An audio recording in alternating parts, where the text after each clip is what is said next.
galera, sejam todos muito bem-vindos a mais um KiwiCast, o podcast da KiwiFi. Eu sou Carol Vilas Nova. Eu sou o Marcelo Gualberto. E pra você que ainda não conhece o KiwiCast, é o podcast que traz toda semana pessoas que fazem dinheiro através do marketing digital. E o nosso convidado de hoje é muito especial. Ele tá aqui no KiwiCast pela segunda vez, só que nessa estrutura aqui é a primeira vez, né, Marcelo? Primeiríssima. Ele largou a engenharia e a computação para focar 100% no digital. É especialista em gestão e vendas através de lançamentos. E em 4 anos de mercado, ele já faturou 10 milhões de reais. Gente, quem é ele, Marcelo? Será que eu chamo, Chama Carol? agora. Seja muito bem-vindo.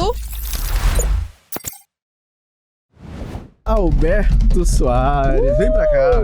E aí, pessoal? Tudo bem com vocês? Tudo jóia com Ótimo. você? Tudo ótimo. Eu era agora aqui, sendo apresentado assim. Enfim, e aí?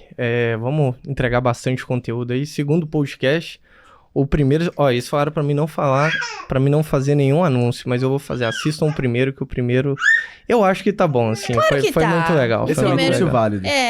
Boa. O primeiro Esse foi... é um anúncio que eu posso? Sim. Mas assim, a meta é superar isso aqui. A meta é Boa. superar. A meta é superar. Vamos tentar. O Então, primeiro vamos foi lá. um gostinho. Boa. Exato, foi Vamos só pré-aquecimento. Cara, segundo podcast, só que dessa vez você tá vindo aqui pela premiação de 1 Verdade. milhão, então meus parabéns. Obrigado, cara. Prazer recebê-lo aqui. Valeu. E pra galera que ainda não assistiu o primeiro KiwiCast, não te conhece, conta um pouquinho de onde é que você veio e como é que você encontrou esse mercado. Ó, antes de eu me apresentar, minha filha tá aí, então talvez vocês estão ouvindo aí, né? Tem um bebê de 7 meses aqui, um bebê lindo, Maravilhosa. fazendo barulho aqui no fundo, empolgado, um bebê sanguíneo, né, Isabel? Mas, pô, assim, sendo bem breve, né, apresentações, acho que no geral, sempre aquela mesma coisa, mas eu tenho 26 anos, sou pai. Na altura que vocês estiverem assistindo isso aqui, eu vou ser pai de 2, porque a primeira tá aí, mas minha esposa tá grávida. Inclusive, descobriu né? aqui em Balneário. Descobri aqui em Balneário, ainda não contei pra minha família, tô contando aqui no podcast. Enfim, mas tenho 26 anos, tô na KiwiFi aí desde o início, né? Eu acho que a plataforma, quando nasceu assim, eu comecei. Gosto muito, inclusive, aqui da KiwiFi. E trabalho, a minha especialidade é lançamentos mesmo, essa área de infoproduto, principalmente focada em alguns nichos aí, mais white label, por assim dizer, né? Então, a gente trabalha com lançamentos, por assim dizer, lançamentos artesanais. São lançamentos que a gente pensa mesmo aí na estrutura do especialista, a gente pensa na comunicação, na audiência, e não replica um lançamento Ctrl-C, Ctrl-V. A gente faz com que o lançamento aí seja a cara do especialista. A gente quer que o especialista esteja aí, né, feliz com aquela campanha, que não seja uma campanha que desgaste a imagem dele, que seja só desconfortável porque ele tá vendendo e etc. Eu quero que no final a audiência curta o lançamento, veja aquilo aí como de fato uma campanha, como precisa ser, e não mais vou fazer mais um lançamento para dar dinheiro. Obviamente dinheiro é importante, mas vou fazer mais um lançamento para dar dinheiro e etc, e pronto, é isso. Não. O que a gente pode fazer e aproveitar de toda a estrutura do lançamento para construir e alavancar a imagem do nosso especialista? Isso é o nosso foco, é algo muito importante. Se algo mancha, mesmo que dê dinheiro, mas que mancha ou que vá contra esse valor nosso aí, que esse valor é o valor da verdade, é o valor de fazer algo bonito, esteticamente artístico, bonito mesmo. Se for contra isso, a gente prefere nem fazer. É o nosso foco aí, em vez de fazer mais um lançamento de qualquer jeito. Legal que você já tem a cultura muito bem clara, né? Isso. E estabelecida da empresa. Mas assim, antes de construir toda essa imagem que você tem já forte da agência, como é que você entrou no mercado de lançamentos? Quando você começou a trabalhar no digital, você já foi por essa vertente? Eu comecei assim, eu comecei prestando serviço inicialmente e eu aprendi um pouco de tudo. É aquilo que a gente estava conversando mais cedo. Como um bom colérico, eu estava aí tentando aprender de tudo. Então, eu queria aprender tráfego, eu já escrevia relativamente bem. Então, a parte de copy eu já dominava relativamente bem. Vender sempre foi algo mais trabalhado. Se eu posso me definir de alguma forma, eu sou um vendedor. No fim aí, tentando ser o mais pragmático possível, eu sou um vendedor. E aí, nesse sentido, o que aconteceu foi... Eu fui juntando, eu sabia escrever bem, sabia me comunicar minimamente bem, sabia vender, algo que realmente era a única coisa que eu sabia de fato. Eu fui aprendendo as demais coisas que precisavam e comecei meio que como uma urgência. Foi isso. E logo depois eu comecei o passo a passo foi, quem está começando aí no digital, Se você quer ir para esse modelo de agência ou algo do gênero, ou seja o que for, constituir uma empresa, mesmo que seja somente com um especialista, o que você precisa é, no final, se você não tem matéria-prima aí, se você não tem equipe, você não tem time, você não tem processo, você não tem nada, você vai ter que aprender a fazer um pouco de tudo antes. E ainda bem que eu fiz isso, porque foi justamente os erros do início que me permitiram fazer com que eu aprendesse tudo aí com um expert pequeno, com um especialista pequeno. E quando chegou um especialista maior que me, sei lá, possibilitou fazer meus primeiros 6 dígitos, pelo menos, que foi 6 meses depois, eu já estava preparado aí, porque eu já tinha errado muito com um especialista pequeno. Errado e fazendo tudo. E aí eu já sabia como que o que eu precisava, onde que eu precisava, o setor que eu precisava, talvez contratar primeiro, delegar e etc. E foi esse know-how aí de início, errando pra caramba. Eu costumo contar uma história, é muito interessante. Eu não sei se, enfim, quem da audiência sabe aí o que é um pixel do Facebook. Hoje isso, assim, é o feijão com arroz, todo mundo sabe o que é um pixel. Eu não sabia nada de tráfego quando eu comecei. E aí, uma das coisas que eu fazia era instalar um pixel para cada página que eu tinha do lançamento. Só que isso vai contra toda a arquitetura do lançamento. Justamente a ideia é você ter um único pixel para centralizar todas as informações aí de visita do seu site e assim por diante. Até para você depois imprimir anúncios para essas pessoas. E como eu não sabia exatamente o que eu estava fazendo, na verdade eu não sabia nada, o que eu peguei e fiz? Eu peguei e coloquei um pixel na página de captura, um na página de obrigado, uma na página de vendas. E aí, no final, eu não estava rastreando era nada, eu não estava traqueando nada. Só que ainda bem que eu fiz isso, porque eu fiz isso num lançamento que não me deu dinheiro direito. Que tinha dado aí, talvez 5, 6, 8 mil reais de faturamento total no início, que foi o meu primeiro lançamento 4 anos atrás. E logo depois, 6 meses depois, eu já tinha ajustado isso e vários outros ajustes, mas de grosserias desse tamanho, eu peguei e falei, pô, caiu um especialista minimamente, né, já engajado, com uma audiência e tal, e veio trabalhar comigo até hoje, inclusive, a gente é sócio. Eu peguei e fiz meu primeiro lançamento de 6 dígitos e a gente já tinha feito um lançamento aí de mais de 150 mil reais. Caraca. Logo nos primeiros 6 meses. Para alguém que não ganhava nada, ou para alguém que ainda estava na faculdade, a esperança era ganhar 5 mil no final da faculdade. Eu estudava em faculdade boa, assim, estudava na UFMG, e minha esperança era sair do curso e falar, caramba, se eu sair daqui ganhando uns 5 mil aqui, eu já tô feito, assim. E, pô, eu com meus 20, 21 anos de idade, já conseguindo ter uma receita dessa, foi muito legal, assim. Foi a partir daí que a coisa... Eu falei, pô, acho que eu vou focar aqui mesmo. É o que eu preciso fazer. Aí abandonou a engenharia e computação. Eu já tinha abandonado antes. Eu já tinha queimado o barco antes. E ponto muito importante. Não tô incentivando ninguém a sair da faculdade aqui, tá? Pelo amor de Deus. Se você acha, né, que você precisa terminar a faculdade, etc., termine. Mas o meu ponto eu não tava conseguindo conciliar as duas coisas. Então, eu queria ir no digital, eu já tava patinando, andando de lado... Porque eu tinha faculdade, as matérias não me permitiam, as provas e todas as responsabilidades com a universidade não me permitiam. Eu falei, pô, peraí, eu acho que eu agora tá na hora que... Eu comecei, eu acho que eu tava ganhando uns 1.500 por mês prestando serviço, assim, eu saí da faculdade. Eu acho que era isso, era bem pouco. Foi arriscado, meus pais inicialmente não me apoiaram, assim... Na verdade, minha mãe e meu pai apoiaram sim, mas é claro que eles ficaram com receio, eu acho melhor dizendo. Eles, pô, você... estudou tanto para entrar, não sei o que, você estuda na universidade boa, para que você vai sair? Sendo que eles não estavam vendo eu ganhar dinheiro. Então, foi depois desses 6 meses aí que eu acho que eles olharam para mim e falaram, eu acho que tá tudo bem. Fez uma boa escolha. Exatamente, você fez uma boa escolha, foi mais ou menos isso. Legal você trazer essa consciência, porque tem alguns players que vão falar que você tem de queimar as pontes, tem de abrir mão de tudo, e o digital tem de ser a única coisa. Já para outros players, vale a pena você... ter o seu trabalho, talvez CLT, enquanto você se sustenta, até você construir sua estrutura digital e poder abrir mão. Acho que no final das contas é muito do que vai fazer sentido pra pessoa, né? Exato, eu tenho um ponto muito importante para falar nesse sentido, inclusive. A minha vida e o contexto da minha vida nessa época que eu queimei as pontes e saí da faculdade, saí da universidade, era outra. Eu não sei se talvez eu teria culhão de tomar essa decisão hoje. Hoje eu tenho minha esposa, hoje eu tenho uma filha, já tem outro bebê vindo ao caminho. Então, assim, eu tenho um custo de vida muito maior e uma responsabilidade que não é mais comigo mesmo. Somente comigo. Então, o que aconteceu na época? Eu era solteiro, que eu saí. Eu era solteiro, eu tinha 21 anos e eu morava com meus pais. O meu custo de vida era muito baixo. Graças a Deus, meus pais lá pagavam as contas, eu ajudava numa conta ou outra, mas não era nada demais. Então, assim, meu custo de vida era... O aluguel que eu pagava de um quarto dentro da própria casa lá, da estrutura da casa, minha mãe tinha um quarto lá que ela alugava, Eu peguei, aluguei com ela e falei, você quer quanto pra alugar? Eu, R$500. Beleza, meu custo de vida era R$500, que era o quarto onde eu trabalhava, que eu consegui focar, isso me ajudou muito aí no início, eu não trabalhava no meio da sala da casa, nem nada. Era esses R$500 e, sei lá, um custo, sei lá, eu ia comer fora, algo assim. Mas eu não tinha responsabilidade com outras pessoas. Então, é muito diferente você queimar a ponte e, sei lá, eu saí da universidade, que era o que eu tinha na mão aí, não estava trabalhando, e eu ainda ter que sustentar uma família. Sim.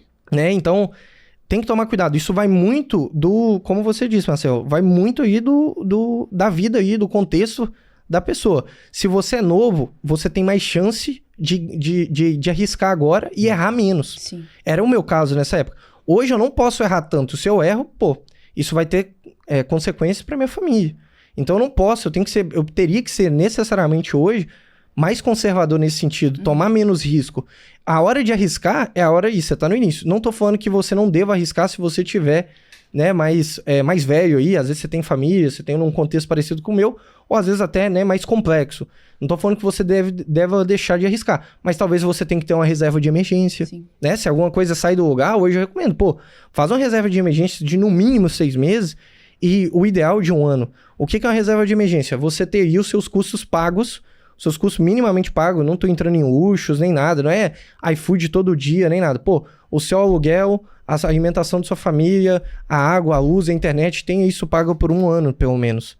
E aí tu consegue arriscar, porque se você arrisca e você não tem essa reserva de emergência, se a coisa dá errada no primeiro mês aí, né, fica mais difícil. E aí? Não dá pra ficar pegando uma receita de bolo e aplicar pra todo mundo. Você tem que analisar a própria vida e ver o que funciona na sua realidade. É individualmente isso. E tem gente que hoje, se você é mais novo, talvez faça mais sentido você tomar mais risco. Uhum. Por quê? Porque se você errar, assim, não vai ter consequências pra sua família.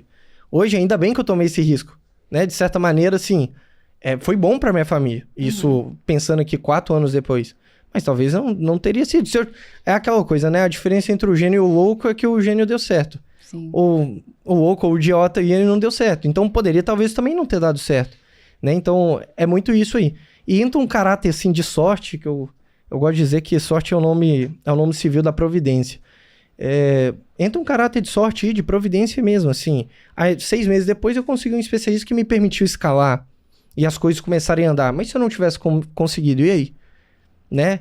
São alguns pontos que a gente não sabe explicar, assim, a gente não sabe ao certo. Inclusive, quando você conseguiu esse especialista que te permitiu escalar, você trabalhava sozinho, ainda era urgência? Eu era urgência ainda, eu tinha um designer que trabalhava comigo, até hoje ele trabalha comigo, um abraço aí pro Thiago Freitas, um dos melhores designers aí de lançamento do Brasil. Ele é sensacional, um cara extremamente sênior, e ele tá comigo aí na trincheira desde o início, assim, até hoje ele trabalha comigo. E aí foi nesse lançamento que eu comecei a delegar um pouco, mas mesmo assim ainda estava centralizado demasiadamente no meu trabalho e em mim. E foi aí que entrou a questão da gestão, que a gente pode falar mais pra frente, mas foi uma necessidade, foi uma dor muito grande de gestão, porque eu era muito centralizador, queria fazer tudo e a coisa não andava bem desse jeito. Eu precisava delegar, eu precisava trazer mais pessoas para trabalhar comigo. Perfeito. Inclusive, a gente vai falar um pouco sobre gestão hoje. E se a gente parar para pensar, os 3 pilares das suas especialidades são gestão, vendas e estratégia de lançamento. E eu acho que para uma agência, isso aí é base, né? Então, quando é que você percebeu que esses 3 pilares seriam os que você passaria a se desenvolver e entregar para os seus clientes? Cara, eu acho que foi por necessidade mesmo, assim.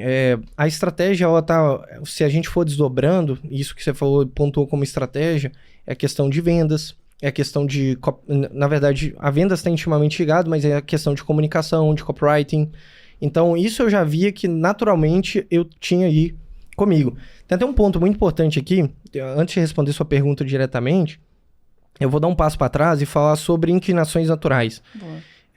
Acho que isso é um ponto muito importante.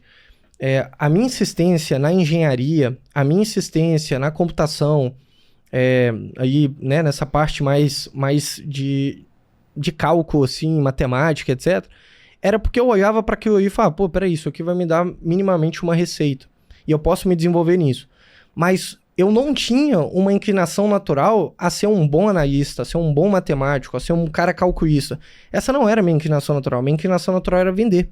Eu tenho uma história muito interessante de um tio meu tio Derry. Talvez eu nunca nem tenha comentado isso com ele. Um abraço aí pro tio Derry.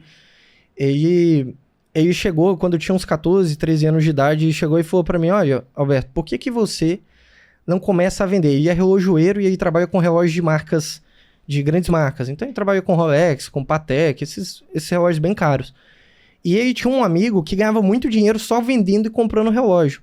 E ele via em mim, naquela idade, porque eu já tinha isso, eu comprava um iPhone, eu arrumava e vendia. Eu comprava um notebook, eu arrumava e eu vendia. Eu comprava, às vezes, algo bom, que estava num preço mais baixo na OLX e depois eu vendia mais caro. Então eu já tinha muito essa questão de ficar comprando e vendendo coisas. Desde novo mesmo, era minha fonte de receita. E meu tio vendo isso aí em mim, ele falou, pô, Alberto, por que você não, sei lá, investe em algo nesse sentido? Aí eu, não, tio, eu quero ir pra engenharia, eu quero ir, sei lá, pra uma medicina, eu quero ir pra algum desses cursos, né, que todo mundo olha, que fala, pô, esse cara aí, ele é médico, esse cara é engenheiro, esse cara é isso.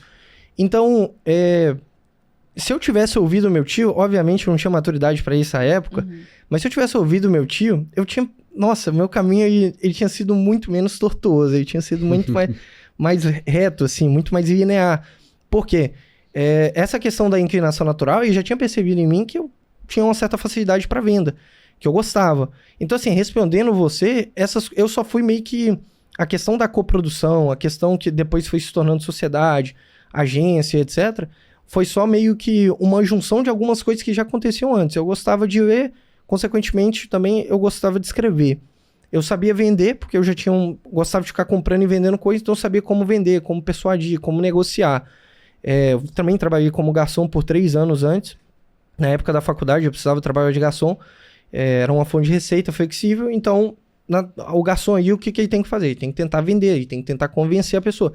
Então essa parte assim, de comunicação e de tato, de estar aí com outras pessoas, a todo momento, a minha vida toda foi isso.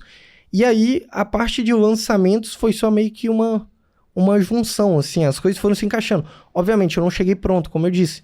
Eu colocava um pixel em cada página. Eu trabalhei, comecei a aprender tráfego e etc, porque eu não tinha um gestor de tráfego para trabalhar aí para mim. E foi na necessidade, mas no final eu fui ligando os pontos. Pô, eu sei vender, sei me comunicar, sei escrever. A gestão, ela veio depois. Talvez a gestão foi a mais tardia. A gestão não foi, de certa maneira, uma coisa tão natural. Foi algo que eu precisei ir desenvolvendo. E depois eu posso contar melhor como que foi isso. Não, a gente quer saber, inclusive, porque as pessoas... Acho que uma das maiores dores de quando a pessoa entra no mercado digital e começa a desenvolver o próprio negócio é essa questão de delegar, de ter a gestão, de formar time e tudo mais. A gente quer entrar um pouco nisso. Mas agora falando um pouco sobre venda. Muitos produtores falam que a venda ela acontece muito antes do primeiro contato. Então, hoje, dentro das suas estratégias de lançamento, como é que você estrutura o seu lançamento para fazer esse primeiro contato com os clientes dos seus especialistas? Tá, a questão da venda e esse primeiro contato se dá principalmente focado em uma construção de audiência, construção de vista. Então, os nossos lançamentos eles estão muito focados em públicos bem quentes. E aí existe todo um trabalho fora do lançamento, que vai além do lançamento, extra lançamento, por assim dizer, para conseguir já começar esse aquecimento desse funil. Né? Todo mundo olha como um funil, você pode olhar, pô, peraí, a partir do momento que a pessoa teve o primeiro contato com o meu especialista, a partir do momento aí já tá vendendo. Por quê? Venda-se, o que vocês acham? Agora eu vou perguntar para vocês aqui, eu vou inverter o papel, virei host. Qual que é a única coisa que não pode, como que eu posso dizer? Qual que é a única coisa indispensável para uma venda acontecer? Indispensável? Comunicação. O que você acha? Eu pensei em comunicação, mas no caso, perguntas. Tá. Mais nada? Indispensável. Indispensável. É a única coisa. Se não tiver comunicação, não tem venda? Será? Se não tiver pergunta, não tem venda? Oferta? Produto. Desejo, necessidade. Tá, vamos lá. A única coisa que não pode acontecer... Erramos feio, erramos A gente tentou. Vocês não erraram feio. Vocês só falaram de coisas talvez que não são tão importantes. Coisas secundárias, terciárias aí. Tudo que vocês falaram é necessário ir para uma venda, mas não é indispensável. Essa é a diferença. A única coisa indispensável para uma venda acontecer é a confiança. Verdade. Com certeza. De fato. Eu gosto muito de dar esse exemplo. Talvez eu tenha até dado no meu primeiro podcast. Que é, sei lá, eu tenho um iPhone 14 aqui. Esse iPhone, não sei quanto que ele custa. Talvez uns 7 mil reais. Vamos supor que ele custa 7 mil. E E aí eu falo pra vocês, olha, vocês querem comprar esse iPhone por 7 mil? Na verdade, ele tá muito novinho. Ele é de 256 GB, ele é o Pro Max, ele é maior, não sei o que, ele é o branco. Não, eu quero vender por 7.500. Vocês querem comprar? Talvez não. Não, eu tenho isso aí, não tem diferencial nenhum aqui. Tá tudo bem, eu posso ir aí na loja e comprar um iPhone desse. Onde que eu quero chegar aqui? Se eu chegar pra vocês e falar, não, esse iPhone custa 7 mil. Mas hoje, se vocês quiserem levar ele, hoje ele custa R$1.000. Vocês querem? Quer comprar? Meu iPhone custa 7 mil por 1.000? Sim. Quer, Carol? Depende. Depende o quê? Eu preciso saber Você se tá realmente ressabiada? é confiável. Exatamente. Agora eu vou falar com vocês. É R$1.000. Aí vamos supor que vocês dois. O Marcel quis. Então eu vou vender pro Marcel. Boa. Mas, Marcel, é o seguinte, ó. Eu acabei de roubar ele aí na esquina aqui do podcast. Aí. Tá com o iCloud aqui, como se é aquela... Tá com, sei lá, uma loura aqui no fundo aqui do celular. Mas é meu, tá? Fica tranquilo. Você quer comprar aí agora? Não, agora a casa caiu, cara. Exato. Eu acabei de fazer uma promoção. Eu fiz um produto que custava 7 mil por 1.000. Eu dei desconto, eu me comuniquei, eu perguntei, eu fiz tudo que vocês fizeram. Só que a única coisa que eu fiz foi quebrar a confiança. Verdade. E pra vocês não fizeram sentido. Mesmo eu fazendo uma baita oferta aqui, um iPhone de 7 mil por R$1.000. Então, assim, essa questão da venda, é a única, da confiança é a única coisa que é indispensável mesmo pra uma venda acontecer. E aí eu volto, né, dei toda uma volta aqui, agora eu vou voltar na pergunta, né, em relação como que esse trabalho de venda acontece com o nosso especialista. É muito nesse trabalho, primeiro, desse pilar de confiança. Como que você trabalha a confiança? Relacionamento. Então, com certeza, você confia muito mais em mim agora, que a gente tá aqui, a gente conversou mais cedo, a gente saiu para almoçar, a gente se relacionou, do que quando a gente se encontrou logo no início, eu cumprimentei o Marcel. A primeira vez que eu tô vendo o Marcel é hoje.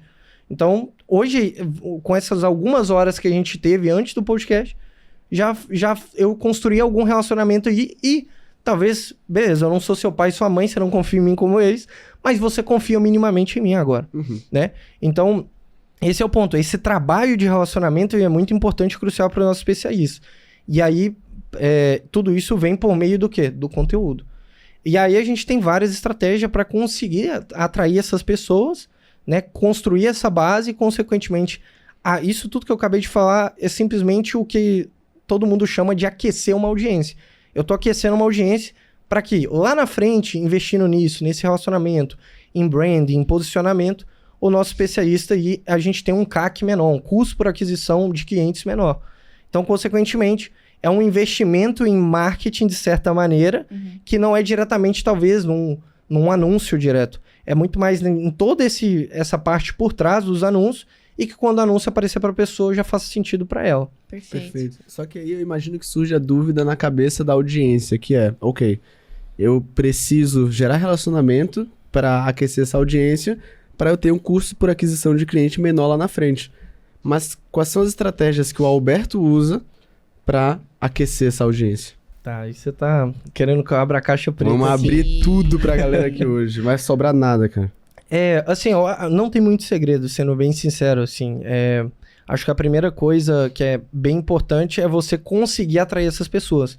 Então, não adianta nada você saber relacionar com as pessoas, ou seja, aquecê-los, se você não tem uma boa aquisição de, vamos chamar aqui de seguidores. Adapte isso para o contexto que você, da sua agência, do seu projeto, da sua empresa, etc. Então, assim, o primeiro ponto é, o que eu faço aqui para atrair as pessoas? E aí, isso muitas vezes é um conteúdo topo de funil. Verdade. Né? Então, de certa maneira, é isso. Isso vai variar de nicho para nicho, se você vai distribuir isso em anúncio ou não, como que vai ser o seu investimento no orgânico aí, em fazer um bom conteúdo orgânico. E aí, sei lá, ter um podcast, por exemplo, como a que a gente está tendo aqui, não está tendo aqui, isso aqui não é um investimento em anúncio, isso aqui é um investimento orgânico. Isso aqui já se torna uma aquisição topo de funil para a própria empresa, a QIFI, né? Esse tipo de entrevista e etc. Então, isso vai variar de acordo com o especialista, com o nicho, com o próprio... Às vezes o especialista ele não é tanto de câmera, então talvez vai ser difícil ele gravar vídeo, então vai ser mais por texto. Mas, em geral, o que a gente faz é pensar numa linha editorial aí, de certa maneira, mais topo de funil, fazer com que o especialista esteja de acordo com aquilo aí, o especialista ele tem que estar comprado com a ideia. Não adianta você chegar aí com, sei lá, um time de orgânico, um time de social media, que construiu uma lista inteira de conteúdo, mas aquilo aí não é a cara do seu especialista. O especialista não está comprado com aquilo. o especialista provavelmente não vai ter aí muito ânimo para fazer.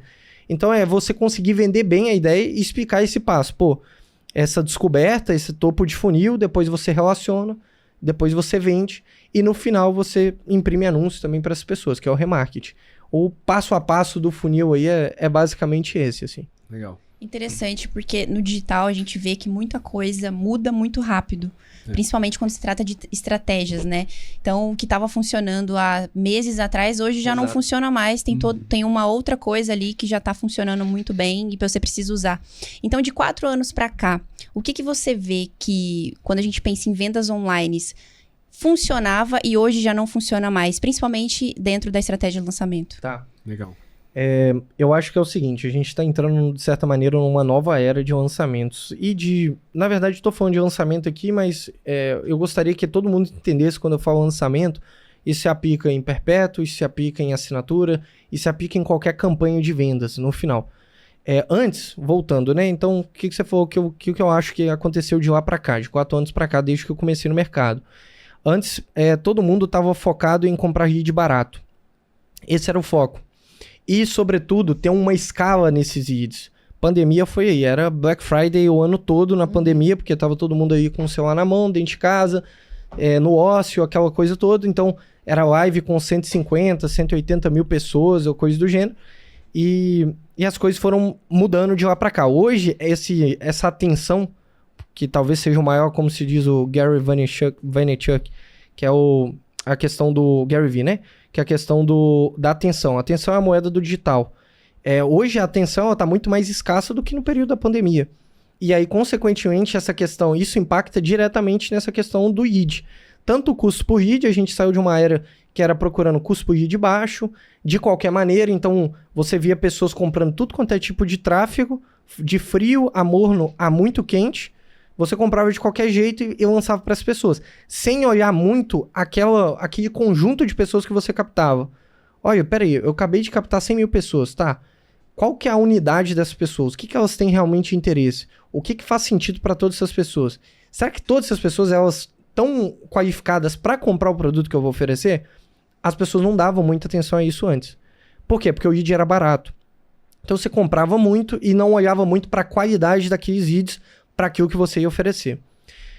Hoje, eu vejo que a gente está entrando numa era de CAC e LTV. CAC, cuja aquisição de cliente, e o LTV, né, a cauda longa aí do Lifetime Value. É a cauda longa aí de quanto que o cliente permanece com você. Hoje, o CAC está muito mais alto e o LTV está muito mais curto. As duas são duas métricas negativas para o mercado num todo e está impactando de forma macro o mercado. E onde que eu quero chegar com isso? Hoje eu vejo que o mercado ele não está olhando tanto para... Peraí, eu preciso captar 100 mil leads para fazer um determinado lançamento, mas é o seguinte, eu preciso captar talvez 20 mil leads, mas que esses 20 mil leads eles sejam realmente qualificados. Porque os 100 mil leads que você comprava antes, você não consegue comprar no mesmo preço. Eles que encareceram. Por quê? Porque a atenção ela foi dispersa e etc. Então, se os leads eles encareceram muito, o que você tem que olhar para hoje? A qualidade desse lead. Então, antigamente você olhava para quantidade, agora para qualidade. E essa qualidade, você tem que trabalhar ela bem para que você consiga olhar para um CAC menor e para um LTV maior. Então, assim, é todo um sistema que vai se conectando. Talvez essas métricas, né? Talvez algumas pessoas ou muitas pessoas não estejam entendendo, mas assim, hoje o foco é o que eu posso vender para mais para a mesma pessoa e como eu consigo, como que eu posso dizer? Adquirir essa pessoa no menor custo possível. Para isso acontecer, eu tenho que tentar trazer uma pessoa qualificada. Não adianta eu tentar vender, sei lá, produto de churrasco para vegano. Uhum. A gente tem uma incompatibilidade aí, ou vice-versa. Produto de veganismo para um churrasqueiro.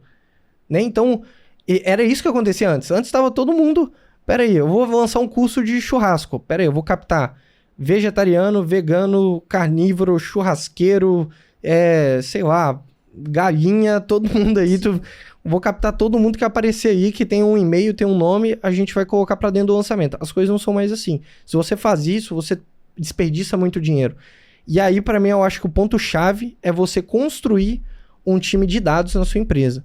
Isso aí, obviamente, não é inicialmente. Inicialmente, você tem que tentar fazer o mínimo aí, a coisa basilar aí é tráfego, é design, é página, é infra, é copy, é venda, é time de vendas. Mas o quanto antes você conseguir trabalhar essa parte de dados e de analisar aquele tanto de dado que chega para você, melhor. Você vai estar saindo na frente, que você vai parar de tomar decisões com base em feeling e experiências que são importantes. Não tô falando que não se deva, mas você vai começar a olhar também para dados e vai conseguir juntar essas duas coisas e tomar uma decisão melhor. Isso é muito fantástico, porque no KiwiCast a gente consegue acompanhar a evolução do mercado muito claramente. Verdade. E semana passada nós estávamos aqui com o Emiliano, que falou sobre a estratégia dele de lançamento e tudo mais, que ele aproveitava as pessoas que estavam em cima do muro, ou seja, ele não se preocupava em trazer muita gente fria, mas fazia um pré-lançamento, tipo, fazia um empilhamento de gatilhos ali numa pré-venda e vendia para as pessoas que ficavam ali em cima do muro. Então, não é sobre você trazer mais pessoas frias, mas sim aproveitar as que já estão na sua base, para que elas consigam comprar de você mais vezes e aí consigam criar esse relacionamento de confiança, né? O ponto é, se você tem uma base de leads grande, de vários leads aí que tem uma certa unidade, que tem um interesse comum, e você não vende para essa base, tu tá sentado em cima de uma pilha de dinheiro e não sabe, assim, que basicamente você tem aí a coisa que é mais importante na captação de um lead, que é essa unidade, é você saber o interesse dessa pessoa. O que você precisa fazer agora? Qual que é o próximo passo? Fazer uma oferta. E aí, se você já... A questão da atenção, ela tá aí. Como que eu puxo a atenção de uma pessoa pro meu produto? E aí, você tem que fazer... É aqui que tá a grana, por assim dizer, o tráfego, a atenção, o orgânico, e você tem que investir. Só que se você já tem aquela pessoa aí, você já tem o WhatsApp dela, você já tem o e-mail dela, você já tem o nome dela, você simplesmente só tem que fazer uma oferta para ela. E ter os dados muito bem claros ali para você poder analisar e poder fazer isso daí com mais consistência. Tudo isso vem pelos dados, assim, analisados, assim. Tem que... Não adianta, acabou isso de, vou ter milhares de leads e você não sabe exatamente como esses leads entraram, o que você precisa... qual que era o interesse dele, em que campanha que ele entrou. Você tem que ter tudo isso, assim, bem trabalhado, de certa maneira. Eu consigo ver isso exatamente como a Carol falou, até pelo perfil de convidado do próprio KiwiCast. Então, antes a gente via pro pessoal, por exemplo, ano passado, a gente entrevistou uma galera que tava ali, o tráfego era literalmente público aberto e otimização de ROI. E aí era uma época que o pessoal tava pescando de bomba. Hoje já não dá mais pra pescar de bomba, hoje é qualidade do lead. É outro momento. A gente tá batendo papo com pessoas que são especialistas em traqueamento de dados, que antigamente não existia, ou pouco se falava. Então o mercado ele tá entrando num momento cada vez mais profissional, e ou você trabalha no nível, ou não vai dar mais pra fazer, talvez, esses mesmos montantes de dinheiro que a galera viu o pessoal fazer, ou pelo que o marketing digital ficou conhecido, sabe? É legal dizer também, pegando um gancho do que você acabou de falar, que o KiwiCast mantém a audiência atualizada. É verdade. Das próximas tendências, do que tá funcionando constantemente. A gente pega umas coisas antes do mercado, porque a gente tá vendo o pessoal que tá testando na prática. Então antes dá pra antecipar os movimentos de mercado. Sim. Isso é muito bom. E isso, assim, isso tem uma teoria muito interessante, um conceito que chama Oceano Azul e Oceano Vermelho. O mercado digital é um oceano azul ainda. A gente tem altas margens, a gente tem altos faturamentos com pouco investimento. Antes era mais ainda. Antes você colocava R$1.000 de um lado e saía 10, saía 20, saía 30, saía 40, saía 100 mil de um outro lado. A gente via ROI e ROAS de 100 mil reais, de 100. Era absurdo. Era um negócio impressionante. Isso, em geral, eu não vejo mais acontecendo por aí. Eu lembro na minha época de gestor de tráfego aí, quando eu ainda comprava tráfego, que eu tive algumas campanhas assim de tráfego que eu coloquei, sei lá, eu tenho print disso até hoje, inclusive, R$1.500 em uma campanha e saía 110, 107 mil reais em anúncio. Era um ROAS de 107. Eu tenho print disso, tenho mesmo. Posso mostrar pra vocês depois. A gente confia, cara. A gente tem... Não, é porque... É porque é tão absurdo. Assim, é um negócio tão inimaginável hoje que... assim, eu tenho que até meio que fazer esse... double check aí e falar com vocês, eu tenho print, eu posso provar, né? Se tá na internet é verdade, como se diz. Mas, voltando, né? Essa questão de Oceano Azul e Oceano Vermelho. Nessa época, o digital nem era um oceano azul, ele era um oceano cristalino, era uma água do Caribe aí. A gente já tá indo para um oceano um pouco menos... como que eu posso dizer? Transparente. Transparente. A gente já está adentrando esse oceano azul e daqui a pouco a gente vai estar no oceano vermelho. Isso é natural para qualquer área do mercado, assim, no geral, assim. Não só infoprodutos, isso aconteceu com cartão de crédito, isso aconteceu em tudo quanto é tipo de mercado. Sei lá, o mercado, antigamente, o que era normal? Todo mundo pagava uma taxa de cartão de crédito, etc., uma anuidade, e isso era convencional, todos os bancos praticavam isso. E aí chegou algumas empresas e falou, não, peraí, não, as coisas não funcionam desse jeito, eu consigo aqui isentar todo mundo dessas taxas e eu consigo oferecer um cartão de crédito com anuidade zerada. A mesma coisa aconteceu com o mercado financeiro. As corretoras, onde você compra as ações, aí você faz as negociações, os brokers, também, mesma coisa. Antigamente cobrava por cada uma das compras de ação que você tinha, e agora, hoje em dia, você consegue já fazer isso a uma taxa de corretagem zerada. E o mercado aí sempre vai amadurecendo e vai ficando mais competitivo. No final, tudo parte dessa competitividade, né?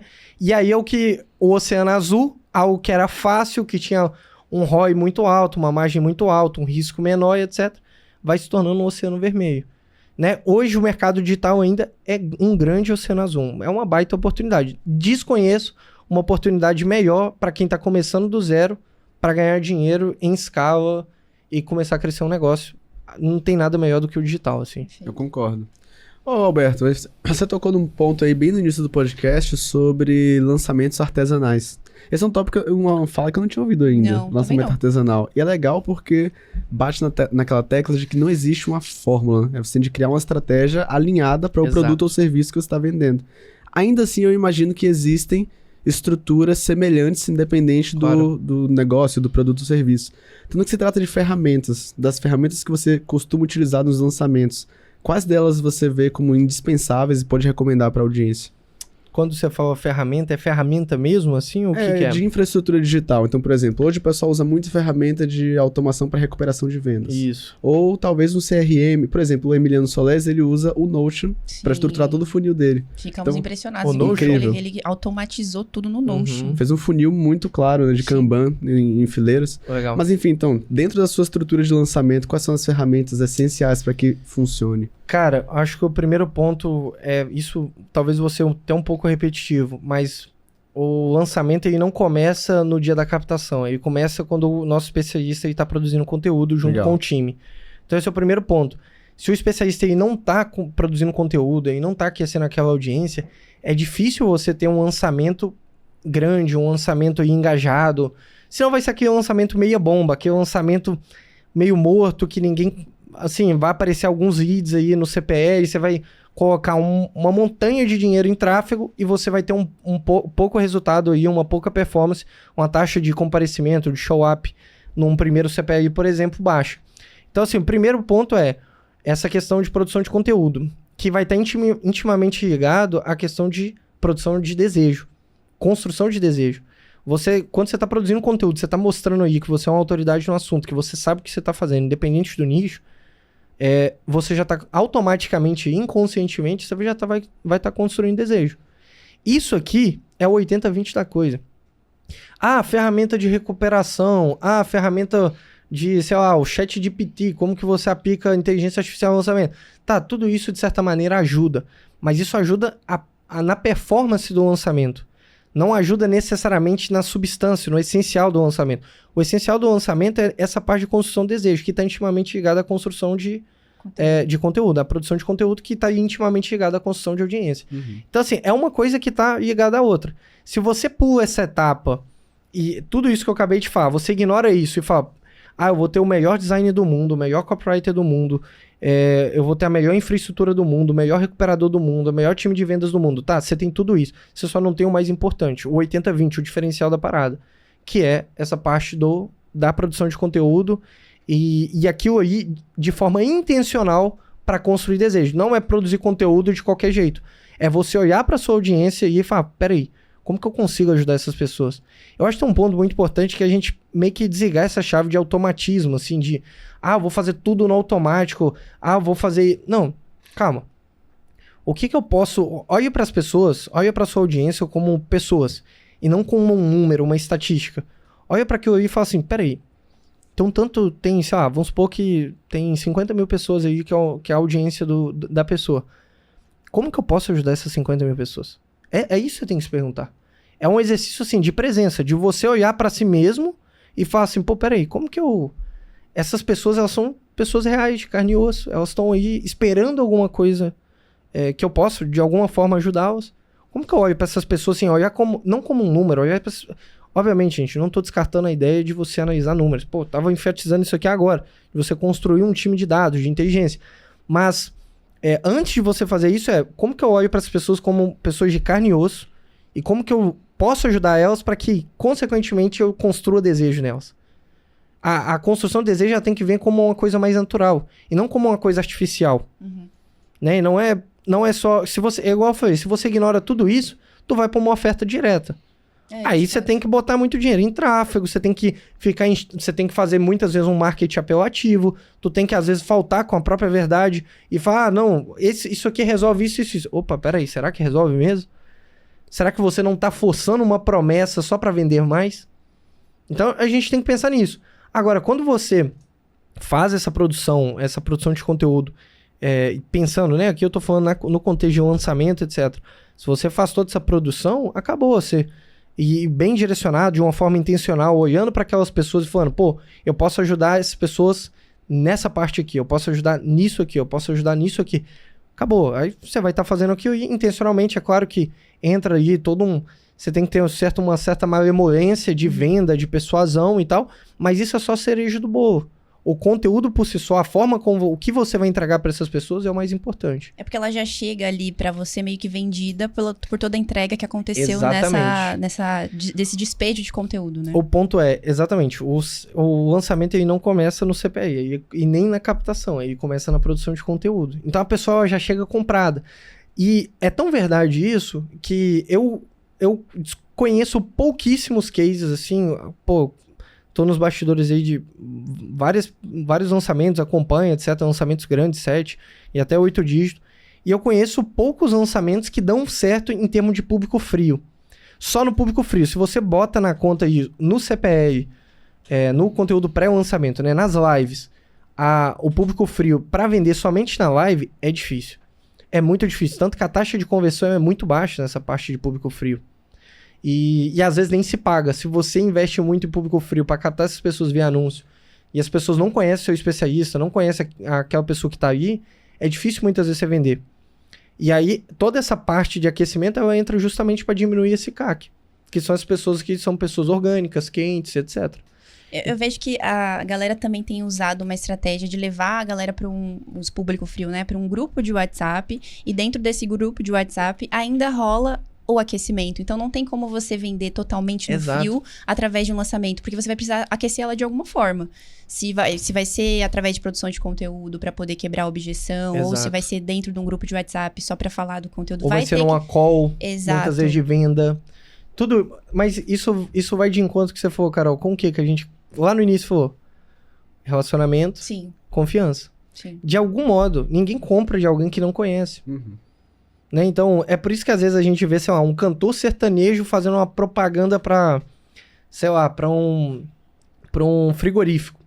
Pô, o que um cantor sertanejo tem a ver com um frigorífico? Ou um cantor sertanejo tá fazendo propaganda pra sei lá, uma cerveja.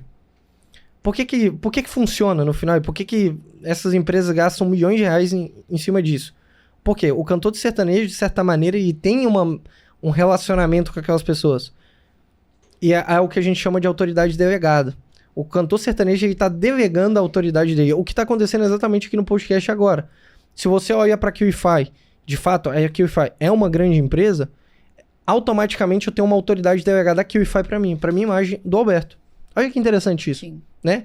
Então, é isso, assim, e essa autoridade delegada nada mais é do que essa confiança aí intrínseca para conseguir ajudar a fazer com que a pessoa compre. Agora, falando assim, de forma prática, assim, pra galera ter um pouco mais de perspectiva, até pra galera ver como é que hoje os lançadores ou as agências têm se relacionado com os especialistas. O que um especialista precisa ter em relação a características que são imprescindíveis para ele criar esse conteúdo e criar essa confiança com a audiência dele? Porque eu imagino que comunicação é uma delas, mas também tem que ter todo um carisma, tem que ter uma autenticidade, até para que na hora de quebrar a objeção seja um pouco mais fácil as objeções que aparecerem, né? O que vocês veem como agência que é imprescindível um especialista ter? Olha, tem um checklist, que é meio que um checklist de um especialista 7 dígitos. Eu não vou ter aí de cabeça aqui, mas são várias características. E, obviamente, a pessoa não precisa ser perfeita em todas. É claro que tem especialistas que são mais completos, produtores de conteúdo são mais completos do que outros. E é justamente nisso que você vê aí a diferença em tamanho, muitas vezes, se reflete no tamanho da audiência daquele especialista. Você pode, às vezes, olhar para um especialista em 1 milhão, 1,5 milhão de seguidores, e, com certeza, ele foi mais competente em determinadas coisas do que outro especialista que talvez é um cara ultra mega power, PhD, em alguma coisa, mas ele não tinha outras características que aquele cara tem. Aquele cara de 1 milhão, de 1,5 milhão. Então, assim, eu acho que algumas características, né? Comunicação. Eu acho que gostar de gente, gostar de pessoas. Isso é um ponto muito importante. Por quê? Porque isso vai de encontro com aquilo que eu falei agora há pouco. Você tem que olhar para as pessoas como pessoas e não como números. Então, você olhando aí para as pessoas como pessoas, você vai, no final, isso é uma característica que parte geralmente de uma pessoa que já gosta de se relacionar, de estar com outras pessoas. Então, comunicação, gostar de pessoas, um certo carisma, saber escrever ajuda em muito, saber vender eu acho indispensável, um especialista 7 dígitos, saber vender. O cara que, ele pode ser muito bom, mas na hora do pitch aí, ele dá aquela... E até porque a gente, sabe, a gente comentou sobre isso semana passada também, né? Porque na hora do... o Emiliano, ele faz lançamento sem CPL, sem grupo de WhatsApp, sem evento.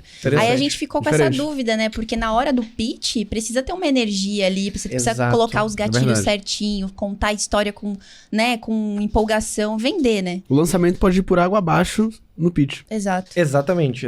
E já aconteceu comigo, inclusive, assim... Tu entrega uma campanha muito boa em termos de toda a operação aí, operacionalmente falando, site, custo por lead, campanha, não sei o que e tal, automação e tal, toda essa parte de infra, por assim dizer. E aí, na hora de chegar no pitch, o cara aí não tá comprado, e não tem, né, e não tá com aquela energia. E aí, consequentemente, ele não consegue vender. Isso pode, com certeza, comprometer um lançamento inteiro, assim. É algo que tu tem que tomar cuidado. E se o especialista ele sabe vender... isso para mim é um grande diferencial. Por quê? Porque ele vai ter toda uma percepção de olhar para a audiência e às vezes uma pergunta numa caixinha, um comentário no YouTube, um direct que a pessoa manda, ele olha para aqui e fala assim, peraí, por que eu não vendo isso aqui para essa pessoa? Essa pessoa tá me perguntando isso aqui, eu tô entregando de graça para ela. Mas se eu organizar isso aqui, se eu estruturar dessa forma, se eu criar isso aqui, se eu convidar algumas outras pessoas para falar sobre isso, por que eu não vendo para essas pessoas? E a venda, ela te ajuda nessa questão, ela tá intimamente ligada a essa parte estratégica, que consequentemente te ajuda a pensar em produto, em modelagem de produto, naquilo que você vai fazer, e você tem que saber fazer isso bem. Olhar aí quais são as dores que aquelas pessoas têm e entregar algo para elas, né? Essa parte de produto é muito importante, muito mesmo. Eu acho que o expert que ele tem esse tato de vendas, ele consegue ver oportunidade. Sim.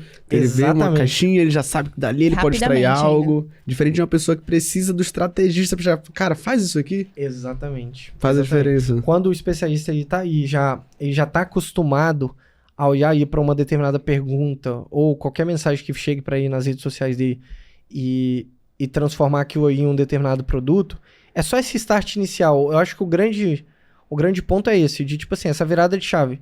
Peraí, eu posso vender alguma coisa aqui. Você não precisa ter o produto pronto. A parte de meio que escrever o produto, ela não é a principal. Ela é importante, mas ela não é a principal. A principal é conceber a ideia daquele produto. E isso, você tem que ter esse feeling de vendas, de olhar e falar assim, peraí, eu consigo ofertar algo aqui, tem algo aqui que eu posso oferecer para essas pessoas e vender. Perfeito. Já que a gente tá dentro aqui desse tópico de lançamento, você trouxe o 80-20, que é essa parte de gerar confiança através da construção de conteúdo. A gente trouxe outro ponto relevante que foi o pitch, que mostrou que é muito importante também. Então, saindo do lado do expert, indo agora pro lado do estrategista, do coprodutor, quais são os elementos essenciais de um lançamento que, quando você passa por eles e faz bem feito, você sabe que, a chance é que esse lançamento dê bom? Cara, eu acho que o primeiro ponto é estratégia. E aí o coprodutor e o estrategista, o sócio do especialista, do produtor de conteúdo, ele tem que ter esse tato também de venda junto com O especialista é importante, mas eu acho que isso é mais importante ainda no coprodutor, no estrategista.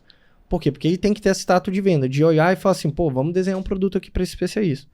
Acho que esse primeiro ponto, e isso obviamente, como eu acabei de dizer, pode ser dividido com o especialista. Mas se tiver só o coprodutor, sim, ainda assim dá certo. Eu falo isso por experiência própria. Já teve especialista meu que não sabia vender, mas essa parte toda eu supria dele. Óbvio que ele poderia no ao vivo aí ser melhor, etc. Mas era uma certa deficiência, mas a gente dava um jeito e as coisas ainda davam certo. Acho que esse é um primeiro ponto. A parte estratégica. Gestão. Gestão é muito importante, gente. A gente subestima, né? Muitas vezes você aí que está do outro lado, talvez esteja começando, você subestima e acha que gestão não é importante, mas é uma das coisas mais importantes. É o que vai permitir você escalar, você alavancar ali e conseguir atender mais projetos ou conseguir faturar mais, aumentar a receita. É você conseguindo trazer pessoas aí, delegar para essas pessoas, construir processo, construir o passo a passo aí que aquela pessoa precisa para o time, que o time precisa para, consequentemente, entregar um resultado. Então, assim, eu acho que estratégia e gestão são as duas coisas mais importantes. E tem um terceiro ponto aqui que, para mim, é essencial, que a maioria das pessoas, elas ignoram. Ou, na verdade, muitas pessoas, talvez não a maioria, mas é relacionamento. O coprodutor, o estrategista, o sócio, ele tem que ter um bom relacionamento com o cara do outro lado aí, com o cara de palco, com o especialista. Se não tiver, eu desconheço uma sociedade que vai para frente, porque eu costumo dizer, né, que a coprodução ou essa sociedade meio de agência, ela começa de uma forma artificial e ela tem que, o quanto antes ela se tornar algo natural e orgânico, melhor. Como que você faz isso? Por meio de relacionamento. Você tem que se relacionar bem com o seu sócio aí. Porque você tá casando com ele, pô. Sim. A coprodução nada mais é do que uma sociedade. Só que eu falo que é uma sociedade artificial porque é o seguinte: em que negócio você conhece, em que área, né, vamos colocar assim, do mercado, você conhece que uma pessoa chega assim e fala assim, ô Marcelo, ô Carol, vocês abriram um supermercado aí? Quer me dar 30, 40, 50% desse supermercado aí? O que você vai fazer? Não, eu vou gerir aqui. Opa, pera aí, mas tu não vai botar 1 centavo aqui no aluguel, em toda a parte aqui, todos os alimentos, todos os produtos que eu tenho aqui dentro, os funcionários? Não vou botar não, é só me dá essa porcentagem. Eu não conheci um mercado que te ofereça isso. Sim. Olha que doideira. E aí, por quê? Porque a sociedade, ela começa de uma forma artificial. Então, ou seja, da noite pro dia, eu tenho 30, 40, 50 ou às vezes até mais % do seu negócio. Do negócio do especialista. Olha que doideira. Por menor que seja esse negócio. Talvez o especialista não tenha um negócio de fato. Né? Às vezes ele só tem audiência aí. Que já é algo importante, é o mais importante. Mas do nada você vira sócio da pessoa. E aí, pô, peraí, esse cara é meu sócio, mas e o que ele faz? Qual que é o know-how dele? Qual que é o track record dele? Qual que é o histórico dele? Quais são os valores desse cara? Eu desconheço uma sociedade assim. Não tô falando de sociedade grande, que tem conselho. Não tô falando disso. Tô falando de uma sociedade de 1 para 1, de 2 pessoas, 2 sócios, 3 sócios, que não haja esse relacionamento. Olha que doideira. Sim. Então, assim, esse terceiro ponto para mim é muito importante, que é você se relacionar a ponto de você construir um laço e uma amizade com aquela pessoa do outro lado. As coisas vão se tornar muito mais prazerosas e fáceis. Agora, se você não faz isso, se é só dinheiro por dinheiro, vamos lançar esse mês, vamos lançar mês que vem, etc. Uma hora isso vai perder, provavelmente a coisa vai perder sentido aí. Sim. Foi por causa disso que vocês decidiram ter poucos especialistas também na empresa de vocês? Porque Exato. Eu vejo que isso é um movimento do mercado também. Verdade. As agências têm preferido ter poucos especialistas, mas bons especialistas e torná-los sócios. Até porque, se eu trago um especialista hoje, né, eu tenho um crivo de certa maneira alto para selecionar alguém. Por quê? Porque se eu trago esse especialista, eu quero atendê-lo bem. Eu já errei, eu já perdi especialista por não atendê-lo bem. Olha que doideira. Eu tinha um time, só que meu time estava muito gargalado com a operação que a gente já tinha, com os especialistas que a gente já tinha. Aí eu trouxe mais um, e aí, Alberto, vamos fazer um lançamento? Pô, não consigo. E Alberto, vamos fazer um lançamento? Pô, não consigo, tô sem agenda. Ué, calma aí. As coisas não são assim. Né? A pessoa vai se sentindo rejeitada, em segundo lugar. E não é esse o ponto. Todo especialista eu tenho que tentar trazer um protagonismo dele, para ele dentro da empresa. Todos os especialistas são importantes. Então, assim, isso é um crivo e entra naquela questão de custo de oportunidade.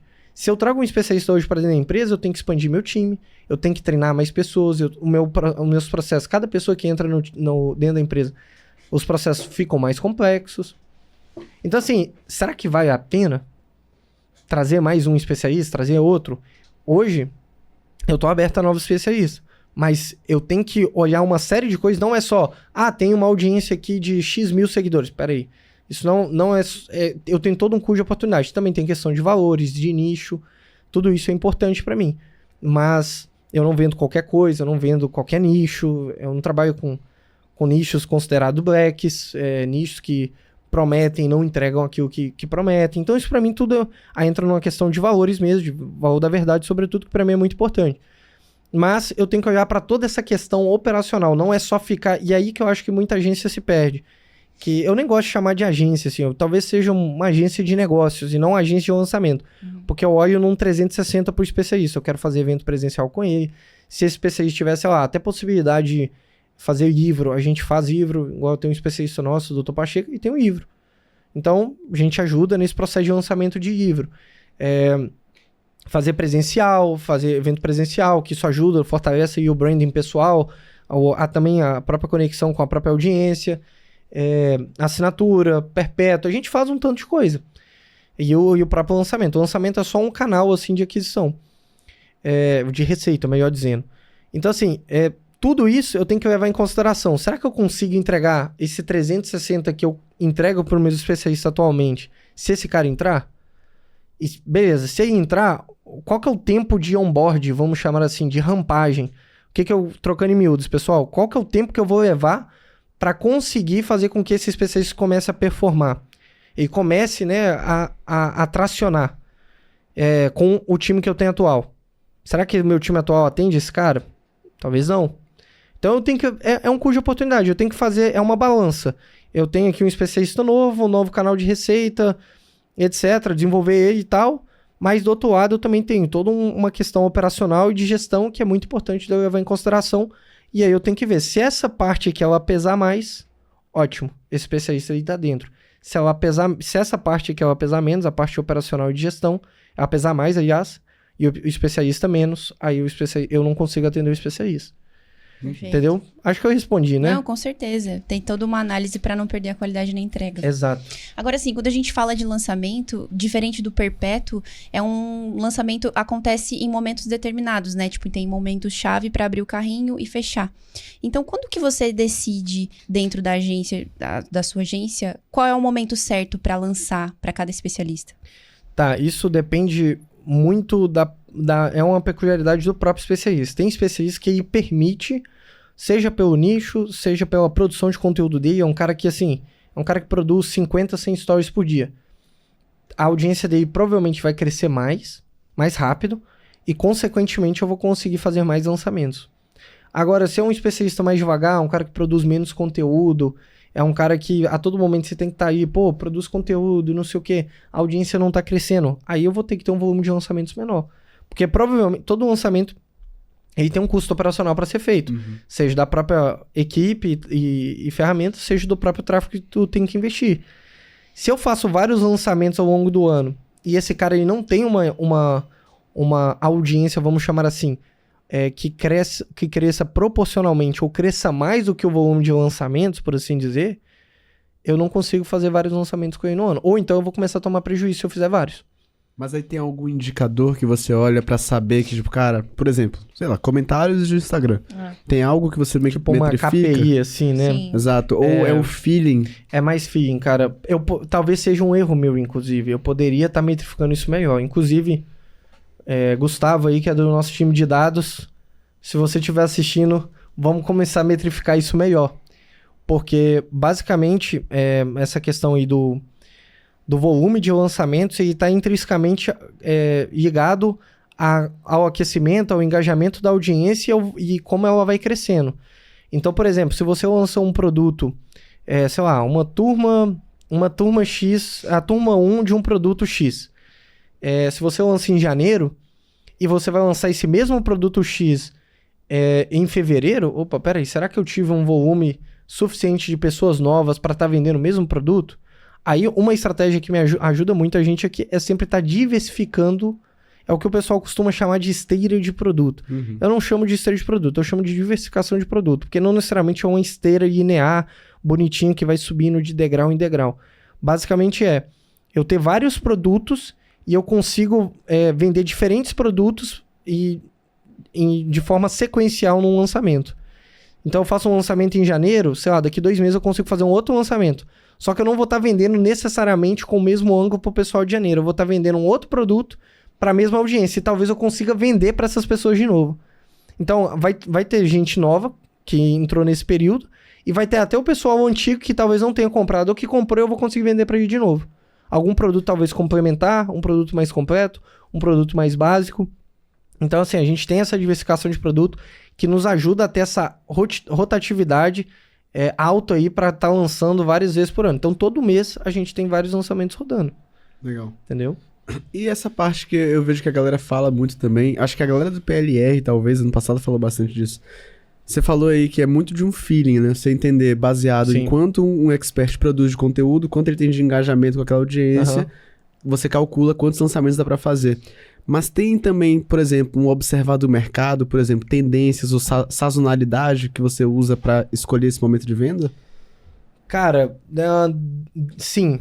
Dependendo, isso vai muito de nicho para nicho. Às vezes tem um nicho que te permite aí, por alguma coisa do mercado, sei lá, estourou pandemia. Teve muita gente que vendeu curso para Covid pro pessoal. Não foi o meu caso.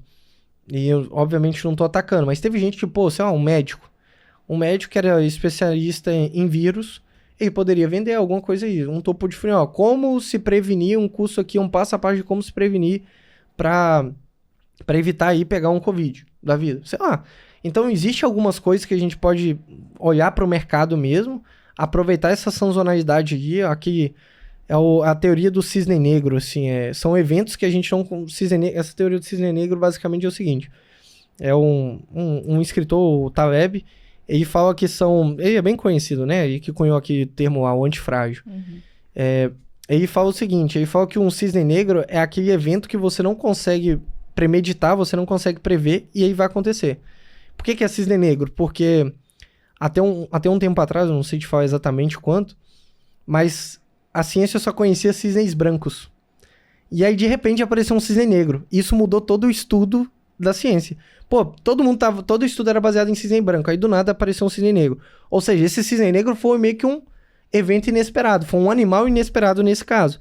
Então esses eventos inesperados, como o próprio Covid, ou às vezes, sei lá, uma guerra, não sei, você pode aproveitar esse feeling de mercado. Igual, se eu tivesse um especialista de política e atualmente tivesse que fazer algum produto, talvez eu faria um produto, se as pessoas estivessem interessadas nisso e eu visse isso, um produto sobre a guerra de Israel, que acabou de estourar, de Israel com o Hamas. Ou então um produto da Ucrânia e da Rússia.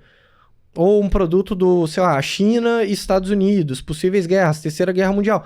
Sei lá, eu poderia aproveitar esse timing de mercado e lançar algo. Sei lá, no caso aí de um ano eleitoral, eu poderia lançar produtos de política voltado para eleição, para uma formação básica de a questão aí do Covid, eu poderia assim por diante, né? Então, é uma sazonalidade. Dá para você trabalhar essa sazonalidade. Mas acompanhar muito o mercado mesmo e, sobretudo, olhar para a audiência. Legal. Talvez não necessariamente olhar só para o mercado, né? Tem que olhar para a audiência e falar o que essas pessoas querem e eu posso ajudá-las. Boa. E quando você vai desenhar os lançamentos, como é que você faz para decidir quais gatilhos mentais você vai usar em cada nicho que você trabalha? Isso depende também do especialista, do quanto a audiência está quente?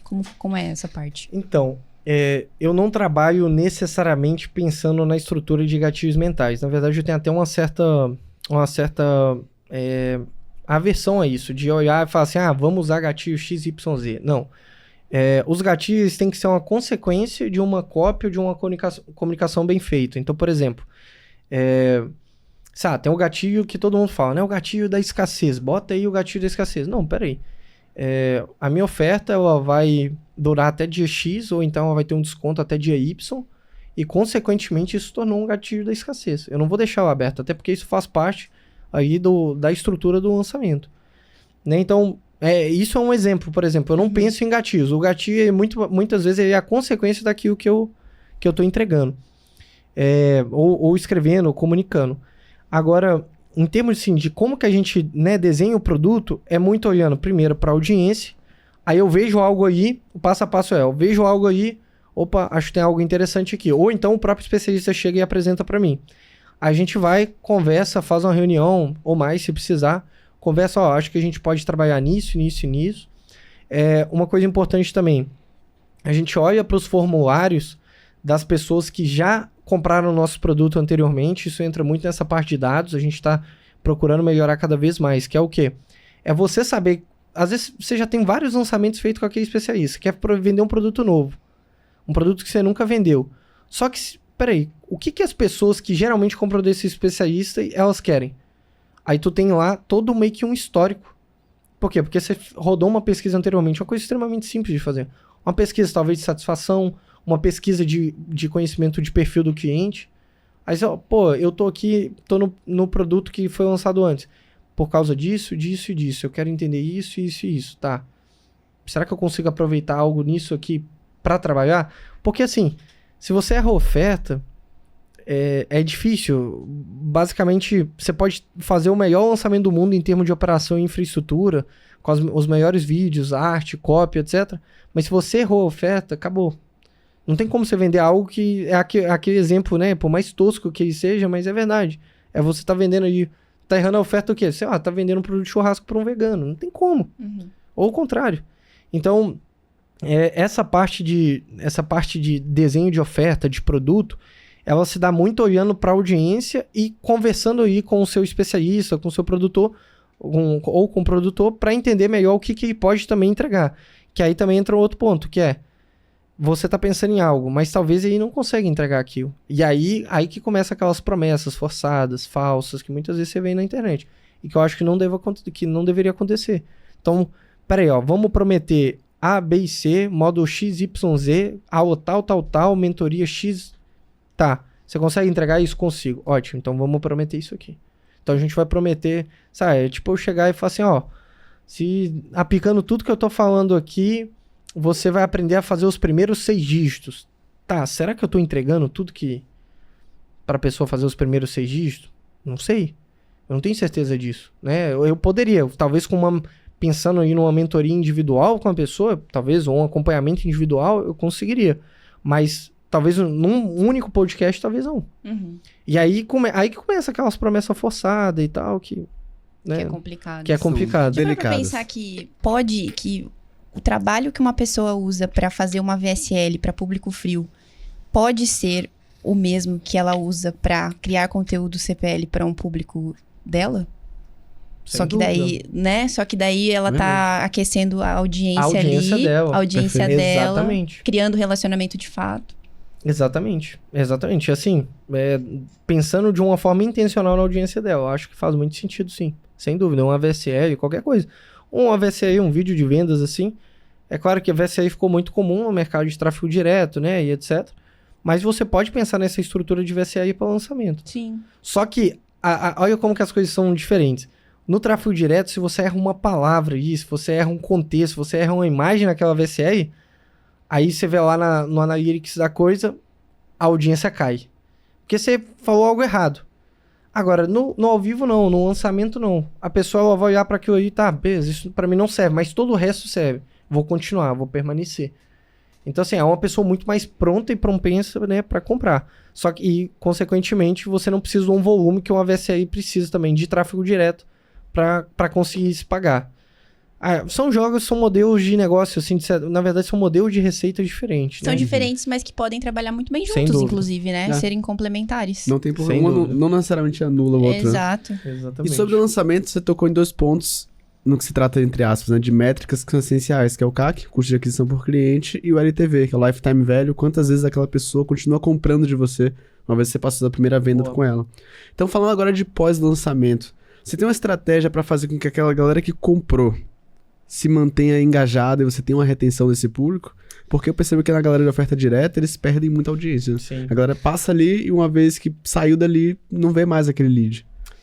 Cara, esse aí eu acho que é o game change também, é um outro game change da coisa, assim, se você souber trabalhar, como que eu posso dizer, né, as maiores recompras que eu vejo, ela acontece quando a pessoa de fato consome o produto. Então, assim, um baita ativo que você pode ter é fazer com que as pessoas consumam aquele produto. Ora, se ela comprou, né, você tem que tentar aí trabalhar um pós-venda, por assim dizer, que ajude a pessoa e auxilie a pessoa a consumir o produto. Que aí depois, quando você vender, pô, eu fiz o curso desse cara e tal, e foi bom. E não aquela sensação ruim que é, pô, comprei o curso desse cara, ou comprei a mentoria dele, ou seja, o que for que você vendeu, e não apliquei. E aí depois, não é que o produto tava ruim, o produto talvez ajudasse a pessoa, só que a pessoa acabou não consumindo. Então, entra aí como como que eu posso dizer, né? Uma estratégia mesmo, sobretudo de pós-venda, para fazer com que essa retenção e essa recompra, esse LTV, esse CAC e tudo mais, eles sejam trabalhados. E para mim o maior ativo é a pessoa consumir o curso. Estratégias, assim, né? Falando de uma forma mais objetiva, mais prática. Produtos que geralmente entregam ao vivo tendem a ter uma retenção e um consumo maior do que um produto gravado.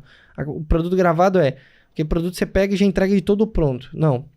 E óbvio, isso vai depender do que você quer entregar. Às vezes, talvez no ao vivo também não faça tanto sentido. Você vai ter que gravar mesmo. Mas, podendo optar entre um e outro, eu entregaria ao vivo, tá? Ou então, de uma forma híbrida, ao vivo e gravado. Uma outra coisa também é o próprio time, o time de CS, por assim dizer, o time de atendimento. Talvez você não tenha um time de CS, você tem talvez uma pessoa no suporte, 2 pessoas no suporte. Essas mesmas pessoas, elas fazerem meio que um pós-atendimento para esses vídeos. Oi, fulano, tudo bem? Seu acesso está aqui, a plataforma é X, a plataforma é QIFI, entra lá, os dados de login estão no seu e-mail e, enfim, o seu grupo de alunos ou o nosso canal aqui de Tira Dúvidas, o WhatsApp Tira Dúvida está aqui, se precisar de alguma coisa eu estou por aqui. Ofereça uma boa experiência de pós-venda para a pessoa. Pediu reembolso? Reembolsa. Tá dentro do prazo? Tá dentro dos 7 dias? Reembolsa, pô. Não fica cozinhando a pessoa, né? Não vou reembolsar nem nada. Ou então vou mandar um checklist aí, criar toda uma burocracia, parecendo ser uma ata estadual para conseguir. Não. Fulano, o que te desagradou? Eu vou executar seu reembolso, mas aqui só pra gente entender e até melhorar, me fala por que você tá pedindo reembolso. O cara vai te falar aí. Uhum. A pessoa vai te falar, né? Não, lá na página tava isso e eu entrei e não era isso. Aí você já vê, um desalinhamento na página deu a entender algo que estava errado. Ou às vezes a pessoa entendeu errado e aí talvez é o trabalho do copy aí, da pessoa conseguir trabalhar melhor. Mas assim, eu acho que é muito uma parte de experiência, de atendimento, não demorar em atender, fazer os reembolsos, mandar essa mensagem, criar uma automação para mandar mensagem para conseguir fazer com que a pessoa aí consuma o conteúdo.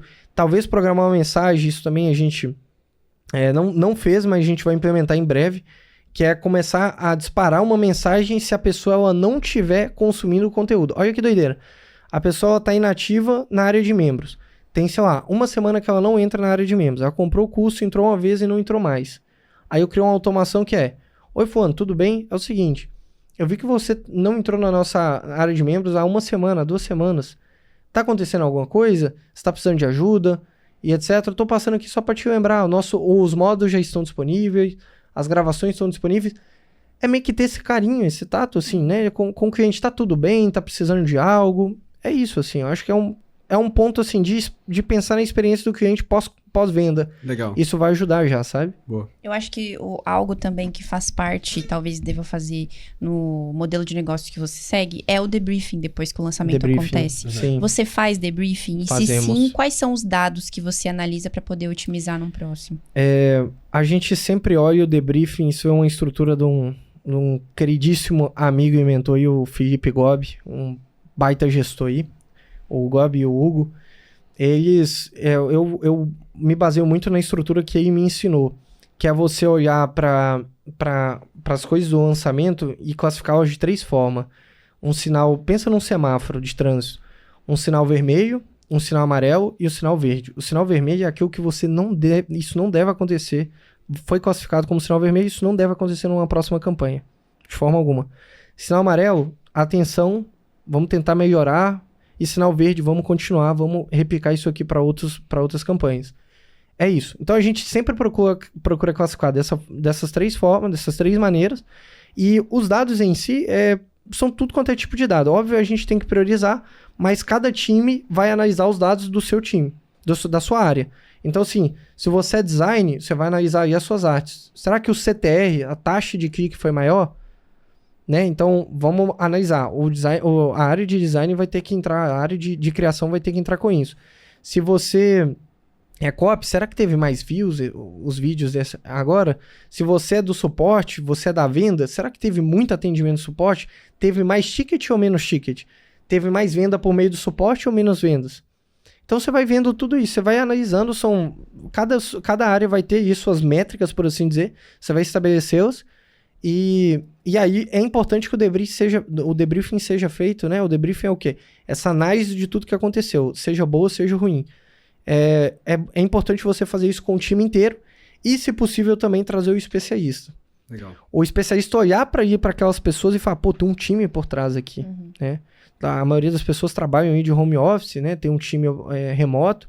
O especialista tem que ter a sensação que, pô, tem outras pessoas aí que dependem aí do meu trabalho para né, para a coisa estar saindo, para estar ganhando dinheiro, para estar trabalhando, para ser remunerado e assim por diante. Tem famílias que dependem, né, do meu trabalho aqui como especialista. O cara, ele para de olhar para, né, o próprio umbigo em si e só, peraí, será que eu vou produzir conteúdo hoje e tal? Não, peraí.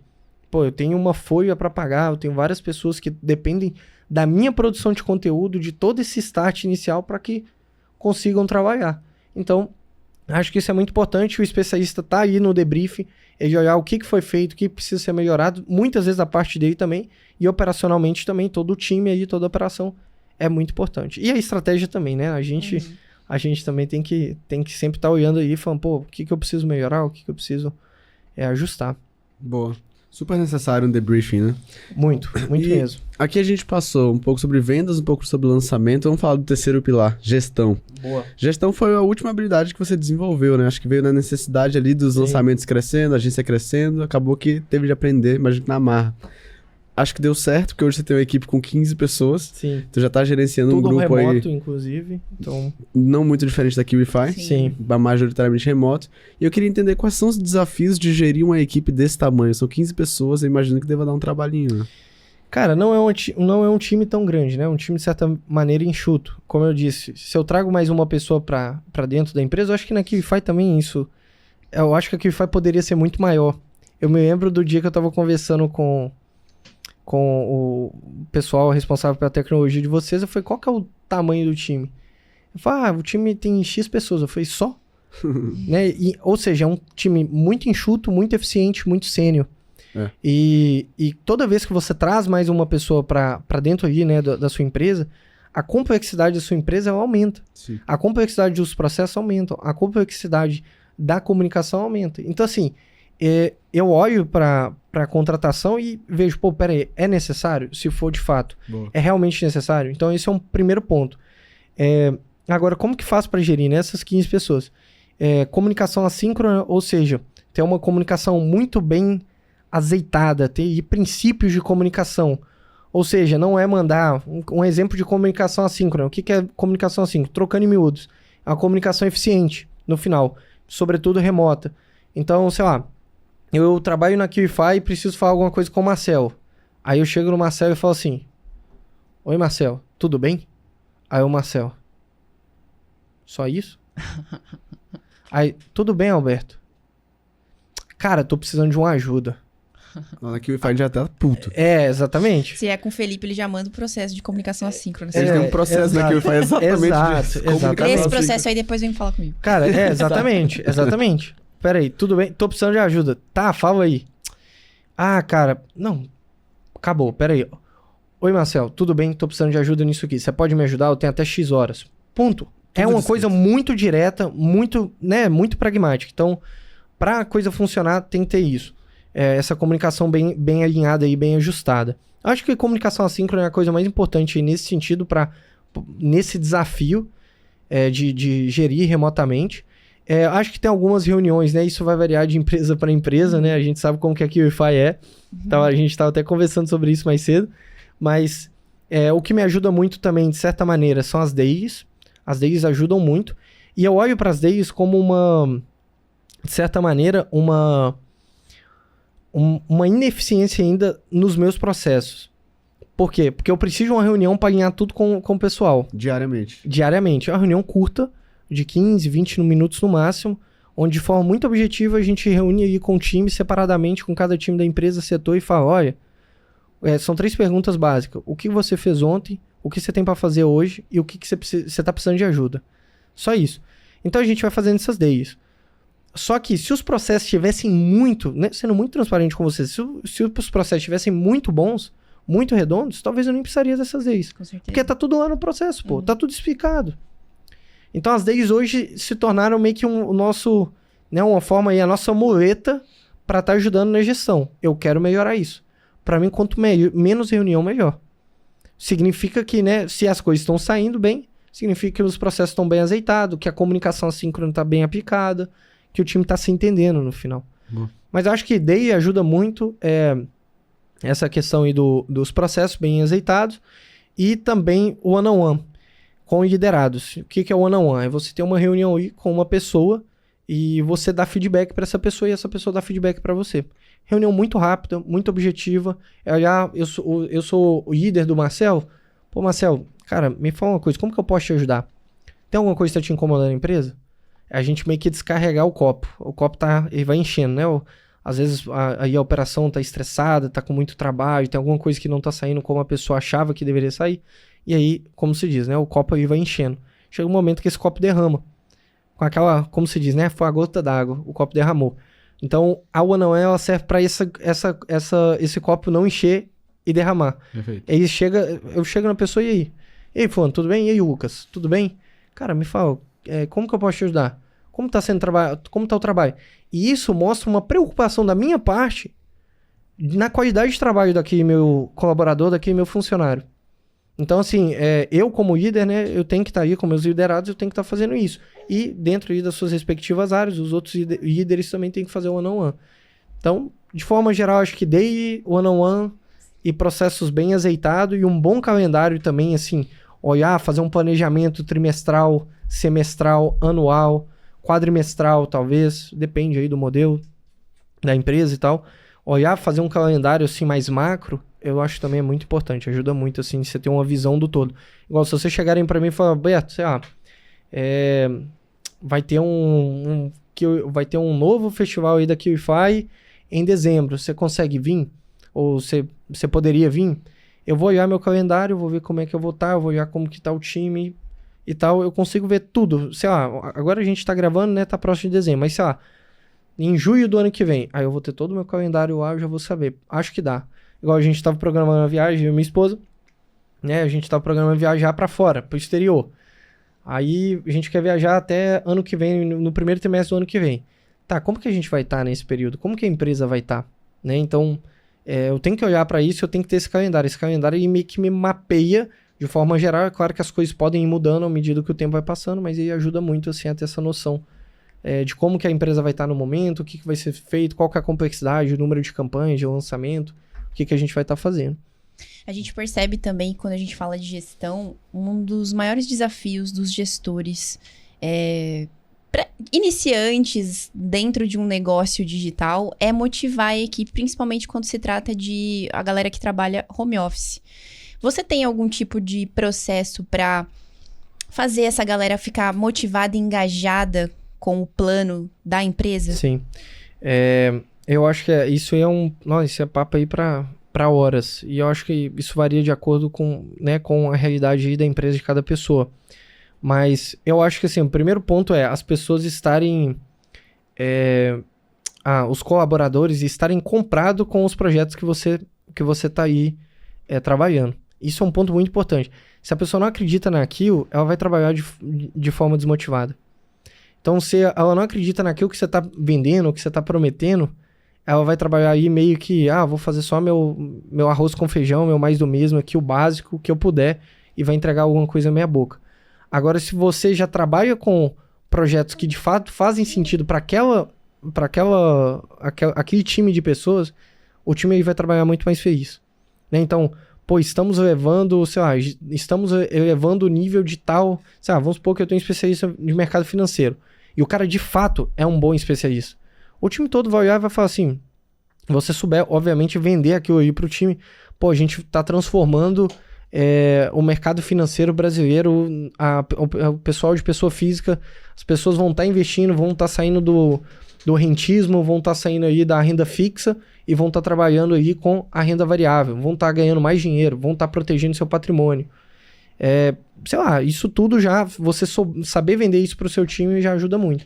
Então o time tem que estar comprado com um projeto assim, acho que esse é o primeiro ponto. O segundo é você vender também, né? O terceiro é você mostrar essa preocupação com a pessoa aí também. As pessoas, quando elas estão trabalhando com você, o que ela, né? Você é um líder, é um dono, é um CEO, é um dono da empresa, o que ele está procurando? Segurança. O cara, ele tá aí, ele não... É muito difícil uma pessoa trabalhar numa empresa que não oferece segurança para ela. A todo momento, a empresa, sei lá, a saúde financeira da empresa oscila muito. A pessoa na cabeça dela pô, peraí. Se mês que vem a coisa não virar, eu vou ser despedido. Se eu for despedido, vai acontecer isso, isso, isso. Então, assim, é você conseguir, no final, oferecer essa saúde, essa segurança para a empresa. Para toda a empresa. E mostrar para as pessoas, olha, tá tudo bem. A gente tá aqui, a gente tem uma contingência, a gente tem uma saúde, um caixa na empresa que aguenta aqui, mesmo que não dê certo. A gente quer oferecer benefícios. É isso, assim, dentro, obviamente, né, para quem tá começando é muito difícil ficar oferecendo esse tipo de coisa. Hoje isso é um desafio nosso lá também, a gente tá procurando, né, eu quero oferecer mais coisas para os meus colaboradores, eu me preocupo realmente com isso. Eu olho para aquelas pessoas aí e falo, pô, a pessoa tá comprada comigo aqui em construir a empresa, por que eu não vou dar o melhor para ela? E aí, obviamente, eu posso fazer isso de inúmeras formas, eu posso fazer isso com uma experiência, eu posso fazer isso com uma festa de final de ano aí pra empresa e chamando todo mundo para... Por mais que tá todo mundo em vários cantos do Brasil, se concentrar num lugar e confraternizar. Eu posso fazer isso dando um bônus melhor. Eu posso fazer isso aumentando o salário, né? Como se diz, né? O melhor elogio que eu conheço é o dinheiro, assim, de certa maneira. Não sei se é o melhor que eu conheço, mas, obviamente, você reconhecer a pessoa e me remunerar ela mais, aumentar o salário dela, é algo importante, né? Então, tudo isso, assim, eu acho que todos esses pontos são importantes aí pra gente conseguir construir uma motivação no time mesmo, como vocês me perguntaram. Boa. Eu acho que esse é um desafio natural dos gestores. No digital é muito grande porque quem tá trabalhando na operação tá vendo cifras, números e possibilidades enormes. Então, por que eu vou ficar aqui se eu posso vencer por mim mesmo? Então, tem essa dificuldade de manter a galera motivada e engajada no propósito do negócio, da organização. Agora, quando eu penso em motivação, eu vejo que é um desafio muito, não necessariamente do meio pro fim, mas mais pro meio da jornada do colaborador. No início, o colaborador geralmente está motivado. E o desafio do gestor talvez seja estabelecer a cultura da empresa para que aquele colaborador que entrou motivado esteja alinhado com os ideais da empresa. Inclusive, é uma dúvida que eu tenho na própria QIFI. Sim. Porque na QIFI... a galera tá sempre motivada, mas a cultura, ela é totalmente, como é que eu posso dizer? Abstrata. Mas é clara. Mas é clara. Sabe? Ela é diluída, exatamente. Perfeito. Todo mundo entra e tá pronto. Sim. E a gente até brinca, será que o Arthur tem alguma magia, alguma coisa que ele faz por trás? Porque 100% da empresa é totalmente alinhada dentro de um propósito e dentro de uma visão.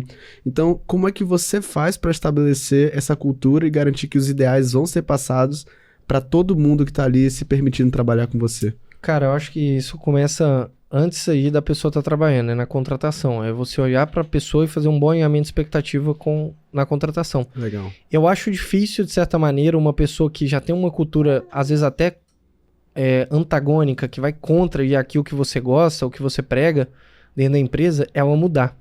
Se ela já está acostumado com outro tipo de cultura. Então, assim, você tem que tentar identificar isso no processo de contratação. Que legal. É no processo de contratação que você olha e fala assim, pô, peraí, se esse cara entrar na empresa, talvez ele vai implodir a cultura da minha empresa. Ele vai contaminar a cultura da minha empresa. Sei lá, acho que acho que, se eu não me engano, posso estar falando bobagem aqui, mas eu acho que um dos pilares de vocês na QIFI é a questão da excelência. Ponto. Né? 100%. Então, imagina um cara que vai contra esse pilar. de alguma maneira, sei lá, ele passou no processo seletivo e entrou. Esse cara, ele vai, se ele continuar e não mudar, e eu acho difícil mudar, muitas vezes, ele vai pegar aí e vai começar a impedir, vai começar a contaminar o time dele. O próprio time já expulsa. Ou o próprio time já vai olhar, exatamente, vai chegar, ou seja, a cultura ela já tá tão cristalizada no time, ela tá tão bem estruturada, que o time olha, peraí, esse cara é muito diferente da gente. E a gente expulsa. Exatamente, tipo assim, peraí, esse cara não vai rolar. Aí vai começar, vai tratar com o líder, vai resolver, e etc. Talvez essa pessoa provavelmente não vai continuar. Então, assim, eu acho que é um ponto muito de alinhamento de expectativa no processo de contratação aí, antes da pessoa entrar, porque é ali que tu já faz esse filtro maior. Agora, se caso essa pessoa consiga entrar, miraculosamente, por algum motivo ela entrou, aí eu acho que vai muito da responsabilidade do próprio líder e de todo o time de olhar e falar assim, peraí, esse cara, ele não tá alinhado com a gente. Então, talvez não faça sentido, né, e etc., talvez Red essa pessoa... flags. Na verdade, eu falei abstrato, mas na verdade a palavra é excelência. Diluída. Excelência. A cultura da excelência é muito clara na QIFI. Só que a forma como tá cristalizado é que a gente fica se questionando, tipo, como isso aconteceu, né? Como que chegou a esse ponto, sabe? Exato. Tem que trazer o Arthur pra responder pra gente. Fazer um aqui, novo podcast, inclusive, é você, né? É verdade. O Arthur, ele só tem com o Marinho, assim, né? E eu fiz com o Edgar também. Ah, você fez com o Edgar. Entrevistando ele. Então chegou a hora. Quarto podcast do Arthur aí, ó, boa. Mas a gente brinca, mas é real essa questão da cultura da QIFI. Muito a gente tava até conversando com o Breno Perrucho atrás, e ele falou da cultura ser muito top-down. Então ela vem do líder e desce para o resto dos colaboradores. Exato. E a gente vê muito isso no Arthur, mas os gestores, os líderes e assim por diante. Eu vi esses dias o Arthur... Fiquei pensando nisso, né? O Arthur respondeu um stories, alguém perguntou pra ele assim, cara, por que vocês não têm né, concorrentes abrindo empresas, abrindo escritórios presenciais e vocês remotos? Era algo nesse sentido. Aí o Arthur chegou e falou assim, olha, pra mim não fazia sentido. Eu queria fazer home office, eu gosto do modelo home office e funciona bem pra gente. Eu gosto de viajar e eu gosto de dar essa flexibilidade muitas vezes para os colaboradores. Então, assim, tu vê um reflexo do próprio Arthur, top-down, como você acabou de mencionar, né? E todo o desdobramento disso na vida de cada um de vocês que trabalham na QIFI. Exato. É verdade. Né? Então, de tipo assim, ter flexibilidade. Você mesmo estava falando isso mais cedo, né, Marcelo? Acho que era você, ou Carol. De tipo assim, eu tenho muita flexibilidade dentro da QIFI. É fantástico isso. É incrível. Né? Então, assim, isso provavelmente... é um reflexo de uma visão que o Arthur teve. E é uma visão que a gente acredita. Exato. Exatamente. Exatamente. Acho que esse é o ponto. Que a gente acredita, a gente compra. E quando vem uma pessoa que é uma erva daninha, a gente expulsa. Porque a gente fala, cara, você não tá comprado com a gente. Exato. Eu não vou lutar sozinho, né? Sim, sim. Exatamente. Então, assim, são vários, acho que, sei lá, a ausência de reuniões, que a gente estava até comentando mais cedo, né? Na própria QIFI. Isso é reflexo do quê? Do próprio Arthur também, da visão dele. Então, as coisas vão se diluindo aí, né? Vai decantando, no começo assim. da QIFI, o Arthur deixou muito claro que ele não tolerava. Isso muito claramente, Alinhamento assim. expectativa. E aí assim, isso foi diluindo, isso foi se cristalizando e é o que é hoje, que é a cultura da excelência de fato. Isso partia quando a QIFI talvez tinha 10 pessoas, pra QIFI hoje que já tem centenas de pessoas trabalhando, exatamente, né? Então, é muito legal, assim, isso. Muito mesmo. Que bate-papo, hein, Carol? Daqueles que a gente gosta, né? Oh my God, que bom. Curtiu esse bate-papo? Foi ótimo. Mas não terminamos, que a gente costuma finalizar o nosso podcast com uma pergunta mais reflexiva. Boa. Qual mensagem você gostaria de ter ouvido no início do digital que você pode transmitir para quem tá começando hoje? Essa pergunta aí, hein, me pegou de surpresa. Vamos lá, eu acho que a principal coisa é tome risco, um risco controlado, mas se você quer crescer, tome risco. É impossível você crescer sem tomar risco. Então, se eu não tivesse queimado os barcos lá atrás, saído da universidade, feito tudo que eu fiz, eu provavelmente não teria feito o que eu, né, não teria construído o que eu construí, não estaria aqui conversando com vocês.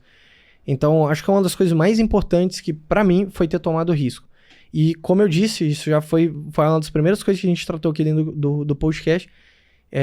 Tome risco dentro daquilo que a sua realidade permite. Eu arrisquei cedo e eu consegui tomar esse risco cedo.